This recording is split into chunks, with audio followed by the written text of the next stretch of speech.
নমস্কার বন্ধুরা, আজকে দার্জিলিংয়ের তৃতীয় দিন। আজকে আমরা যাব রোপওয়ে দার্জিলিং ম্যাল থেকে 1 থেকে 1.5 কিলোমিটার। তাই আমরা ভেবে নিলাম গাড়ি না করে পায়ে হেঁটেই যাব। এবং সেখানে টিকিট কাটার জন্য কিন্তু সকাল সকাল যেতে হতো। আমরা গেছিলাম অনেক দেরি করেই, কিন্তু আমাদের কপাল ভালো ছিল, একটা দাদার সঙ্গে দেখা হয়ে গেল। বন্ধুরা বেরিয়ে পড়লাম পায়ে হেঁটে ম্যালের পাশে রাস্তা ধরে। রাস্তার চারিপাশে সৌন্দর্য উপভোগ করতে করতে ছবিও তুললাম কিছু, আমার মেয়েও তুলল। এবং আমরা আস্তে আস্তে পৌঁছে গেলাম রোপওয়ের কাছে।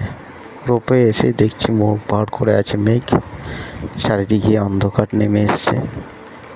তো মন স্থির করে নিয়েছি আজকে রোপওয়েতে উঠবই।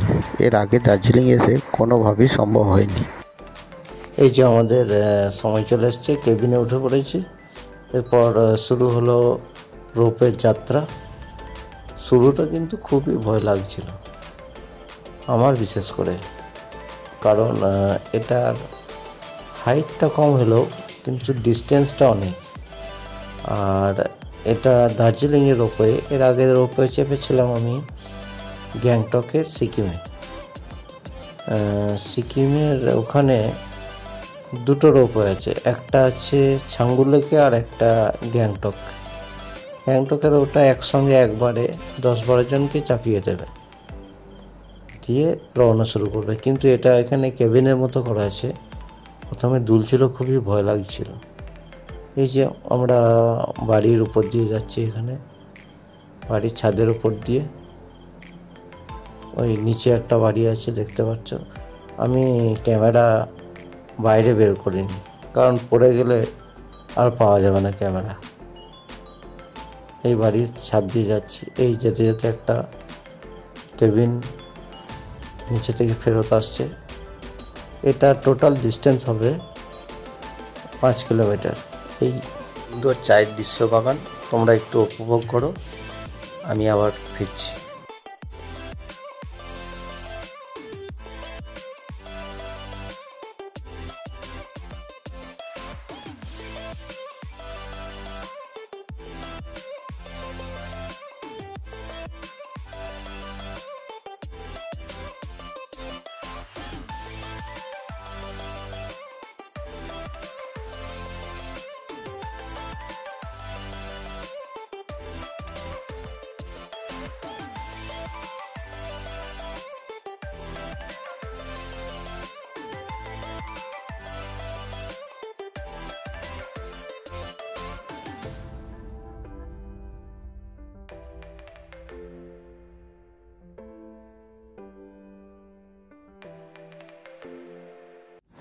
এই যে কেবলের আওয়াজটা, এটা শুনে খুবই ভয় লাগছিল আমাকে।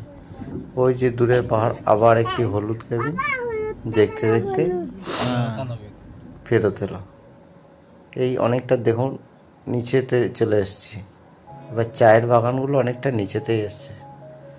এবার অতটা ভয় লাগে নাই, কারণ এটা অনেকটা নিচে চলে এসছে আর হাইটটা অতটা নেই।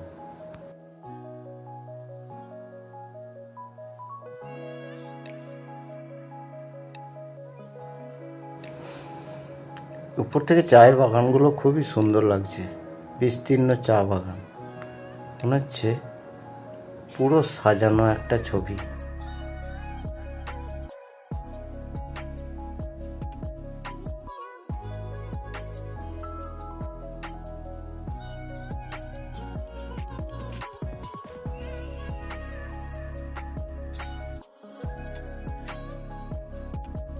এবার ফেরার পালা।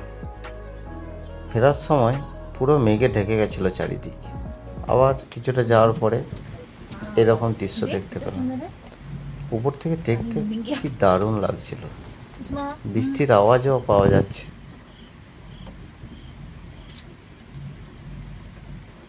বৃষ্টির জল পড়ার যে আওয়াজটা কেমন একটা অদ্ভুত।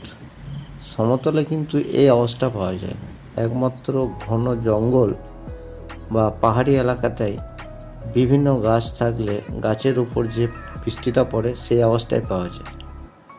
রোপওয়ে ভিডিও আমি শেষ করলাম। এর পরের পর্বে আবার দেখা হবে বন্ধুরা, আসছি।